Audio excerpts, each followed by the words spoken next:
Welcome back to Is Anything Real in Paid Advertising, the show where we unpack what's real and what's just noise in today's marketing mayhem. I'm your host, Adam W. Barney, and today's guest is someone who's seen both sides of the marketing world, creative flair and data discipline. Jason Kramer is the founder of Cultivize, a CRM-focused firm helping service businesses and agencies stop wasting money and start tracking what actually moves revenue. He's also the guy showing roofing companies they can save $50K in ad spend without cutting growth. Jason, welcome to the show. Thanks, Adam, and happy Monday. Happy Monday. Heat wave here in New York and Boston. And it's a hot one. Oh, yeah.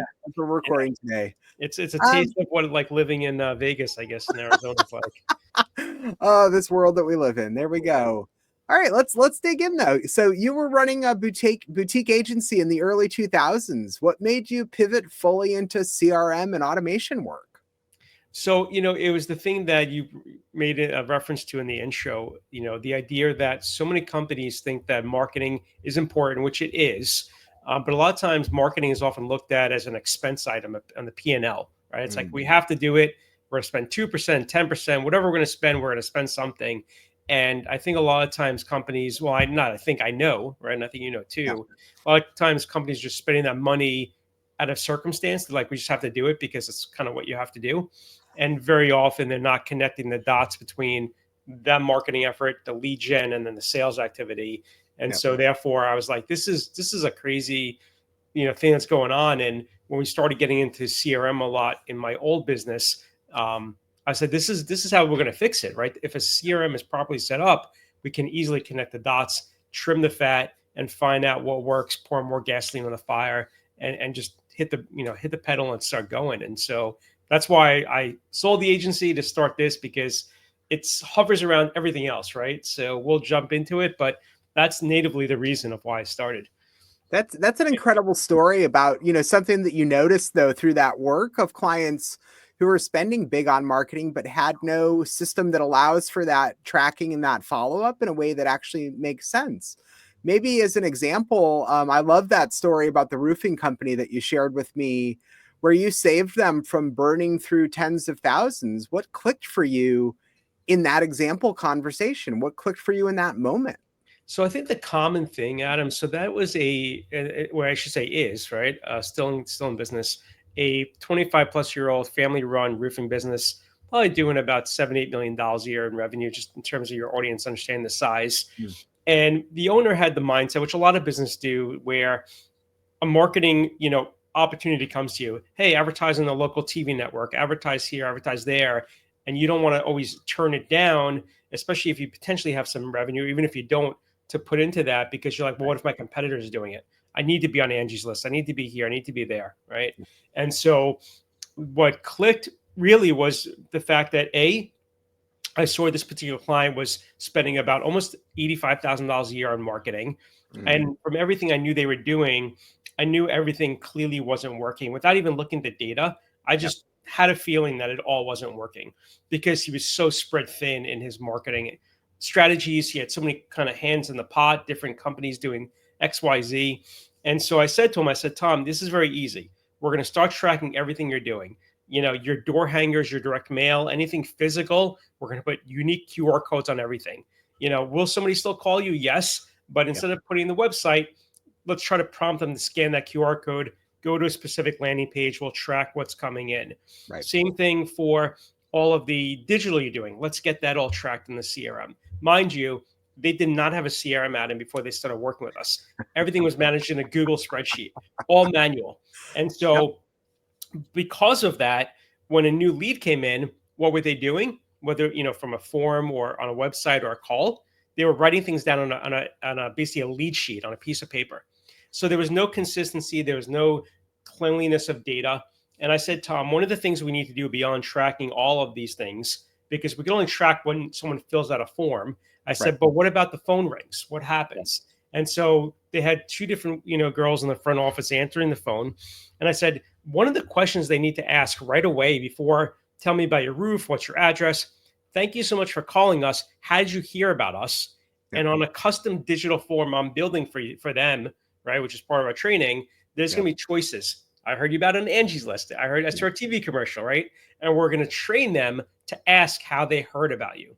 Yep. That's going to help inform us on which marketing is actually driving the traffic. And so after it's been about just a little under a year, about 9-10 months since they've been a client, about 3-4 months ago, I had enough data to say, Tom, these are all the things we're tracking, and you're getting zilch. You're getting, not only are you not getting any leads, there's actually zero sales activity. So Right. we need to pull the plug, right? And here's the evidence to show where, in your case, as you mentioned earlier, yeah, it was about 50K that we were able to just have him turn off his, he was getting more from SEO than he was from AdWords. So why are you spending more on AdWords if the SEO is driving all the traffic? It just didn't Right. make sense. I mean, it's incredible the sort of common blind spots that you focus on here. Why do you think, for clients who come in and are spending that 85, 100,000 on marketing and don't know what's working, why is that still so common? It's common because for two main reasons. One, as you could have the best marketing agency in the entire world working for you, right? But if they don't have the ability to get data from you, and they say to you, and they ask the question, Adam, hey, Adam, we drove 85 leads this week to your website. What happened with those 85 leads? What was the conversion? Were they good leads? Were they bad leads? If you don't have the systems in place as the client to give that information back to the agency, well, sort of shame on you, right? Because now you're not able to protect your investment and to really refine it and Yep. give the information to the agency they need to really make what they're doing drive home and make it really just be a rock star, right, of a campaign. And so that's the main reason, is because they don't have the information to give back to the agency. The second reason is it's one of those ad age kind of thought process, I think, Adam, just regardless of industry, and it doesn't have to be roofing, it could be anything. Yeah. And the thought process is, we're in business, we're making money, we're paying our salaries, where payroll's being paid for, right? Money's in the account.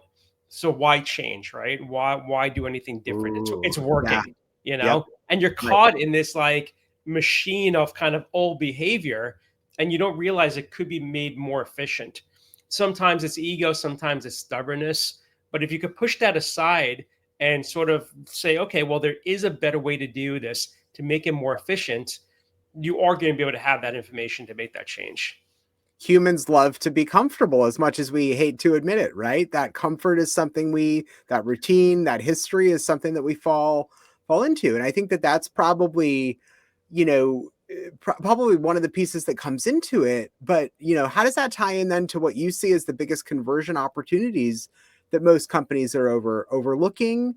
And then tied to that, why do you think so many agencies still avoid talking about CRM in their pitch?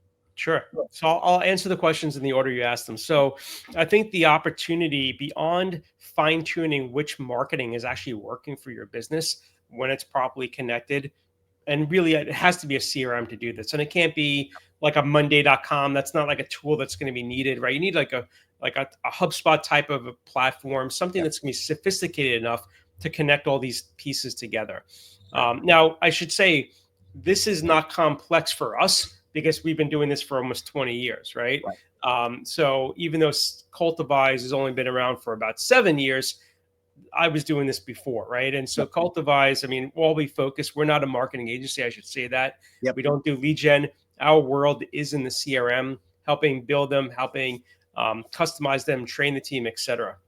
Right. And so the second sort of part of that is, going back to the agency, right? Yep. And the reason the agency doesn't want to do it, it's the same reason why they don't step into video, right? Or they don't step into, doing things that outside of their wheelhouse. And so CRM is very specific.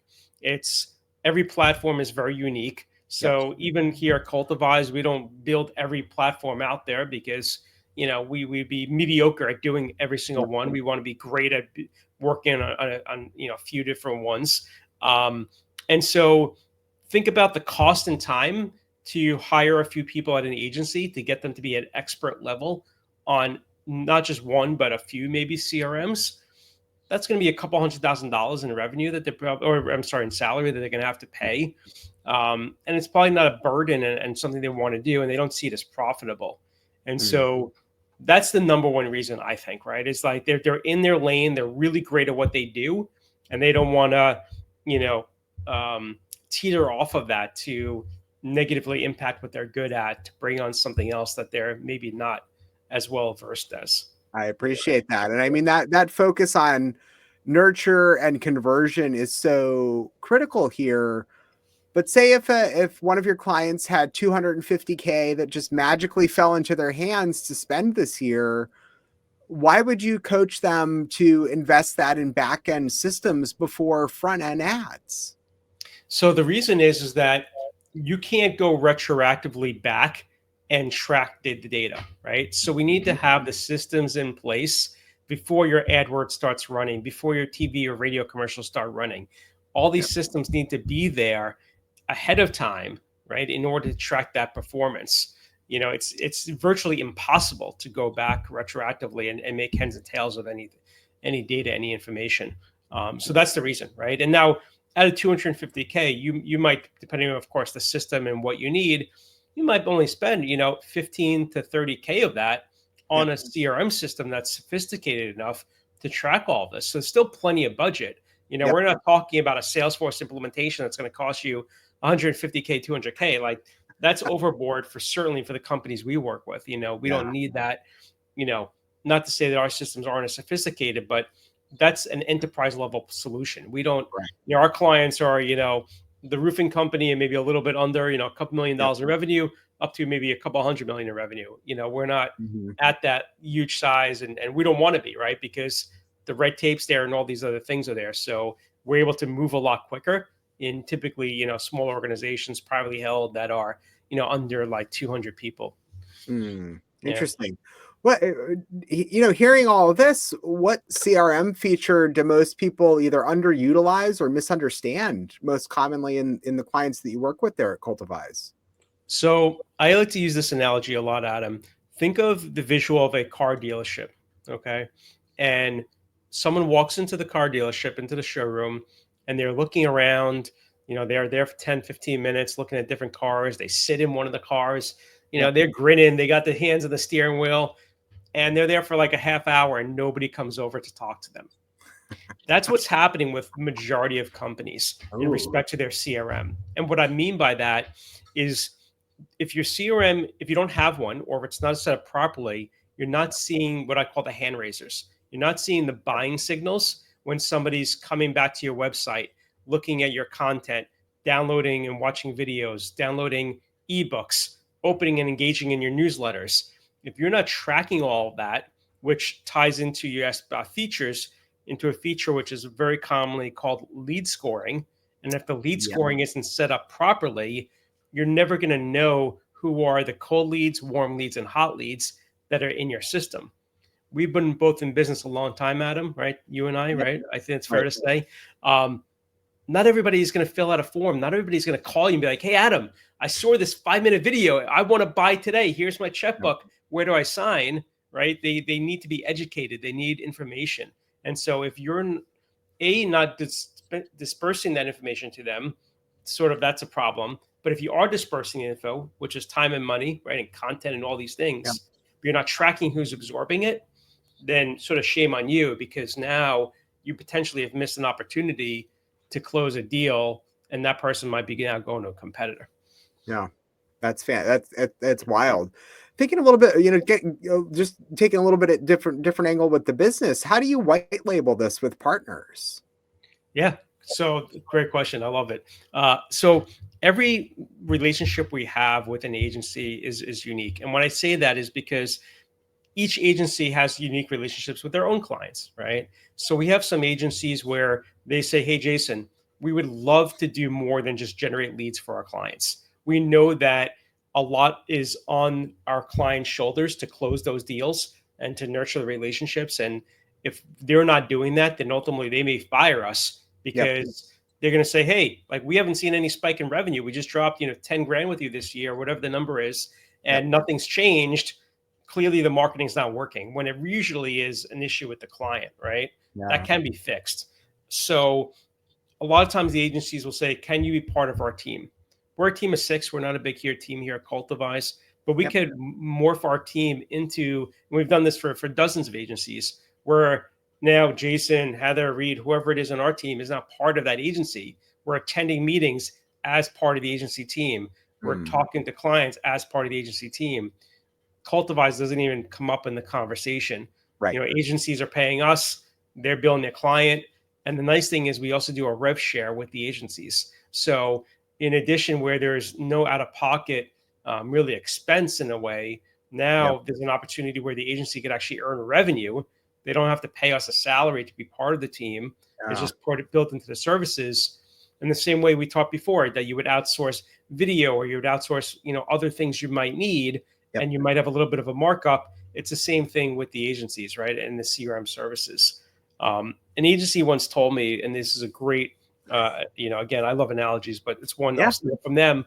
They said, we tell our clients all the time, we are going to pitch you the ball like think of baseball. We're going to throw as many balls to you as possible, but it's your job to hit that ball, right? Yep. We can't swing at the ball for you, Right. right? And so the metaphor there is we can generate lots of leads for you. Like that's not an issue.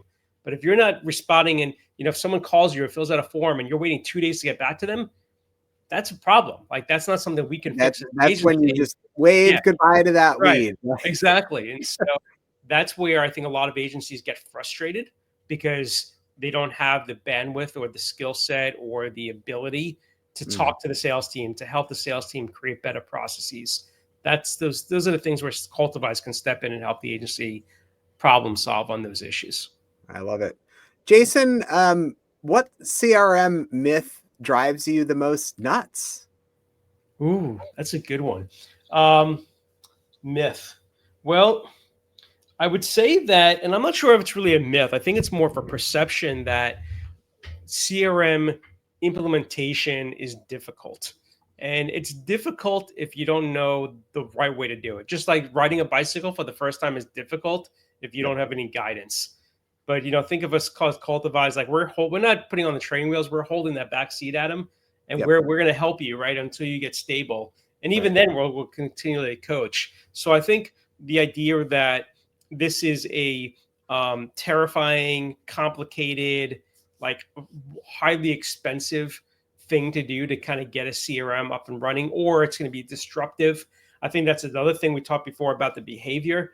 Yep. A lot of companies that are used to spreadsheets or pen and paper or doing something some archaic way are like, well, if we do this, like we're gonna be out of business for a week, for 2 weeks, for Right. a month until we change everything over. And that's not true, right? I mean, Right. it's a transition process, of course, yes, but we do this. We work with clients, so if there's a down season, right, when they're not as busy, then we'll do Yep. some heavy lifting there if we can, right? If they never have a down season, well, they're in a great business, but Right. we'll work with that, right? And so I think that's one of the common things we hear. There's a study the Harvard Business Review did about this sort of idea about the complexity of it.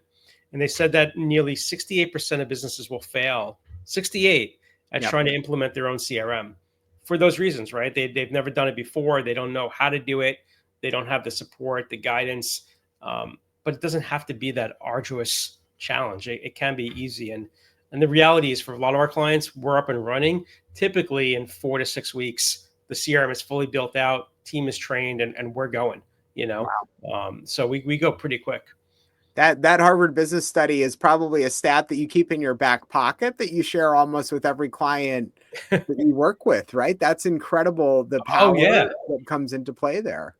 absolutely. I mean, without a doubt. I mean, it's like anything, right? It's like if I tried to say, oh, I want to add in a second level to my home or a third level to my home, yeah, maybe I could watch some videos and try to figure that out. I'm not certified, right? I'm not qualified, Yep. and then I probably will like, destroy some things across the way, and it'll take, eons longer than it should versus Right. hiring a professional to do it. So it's like anything in life, right? Right. It's recognizing you need to bring in somebody that's done it, 1,000 times before, can do it efficiently, can do it the right way, rather than trying to save a few dollars and causing yourself a world of frustration and problems. I love it, Jason. This was a masterclass, and this probably will hurt a little bit to call this the unsexy work that creates real results, because I think it is something that you find exciting. But I love the influence here of how you make data feel downright powerful. Where can folks learn more about Cultivize and connect with you directly? Yeah, thanks, Adam. The best place is going to afterthelead.com. That's after the lead. On there. There's lots of great resources. All my socials there. Connect with me. Also happy to talk to anybody that's tuning in today. I don't know if we had anybody jumping in live, but I'm always available to answer any questions and have a chat. And we'll, of course, have links to all of that below. Finally, Jason, for the agency founder who's out there, or the agency founder out there who's scaling fast but flying blind on the back end operations side, what's your one real talk piece of advice you'd leave them with? I think the one piece of advice, and coming from being a former agency owner, I think it's all about, especially today, it's a lot more competitive than it was 20 years ago, and it was certainly competitive then. But this is the advice: is find something to differentiate yourself. Everybody's out there offering web development, SEO, PPC, all these different things. So it's not just about people that's going to differentiate you. It's got to be something unique and different. And I think certainly CRM is one of those things that certainly could work. AI is booming. So, I mean, if you have a lot of deep, knowledge and experience with AI, that could be something unique. But it's an ever-changing sort of target with marketing and advertising. And so that would just be my advice. And the last piece of advice I would give if somebody is sort of starting out in the first year or a few years, find an amazing CPA. That's one thing that that you don't think about, but trust me, trying to do like that on your own or as you're growing, having somebody that knows your industry and that just really knows with all the complexities of everything going on, depending on what state you're in. I'm in New York, so like it's kind of crazy here. But that would be, I think, another piece of advice is like finding a really, really good CPA that was referred to you, not just like some rando you found, but someone that that's worked with that person or that team. That's going to make a huge difference, to your bottom line. It gets into, Jason, how as business owners, we need the right people who cross over from a Venn diagram perspective in those key areas that help us grow. That's incredible advice. Thank you for joining today. So thanks everyone for tuning into Is Anything Real in Paid Advertising, the show where we find the signal behind the noise. I'm Adam W. Barney. Subscribe, leave a review, and check the show notes for everything Jason talked about today and more. But Jason, thank you very much.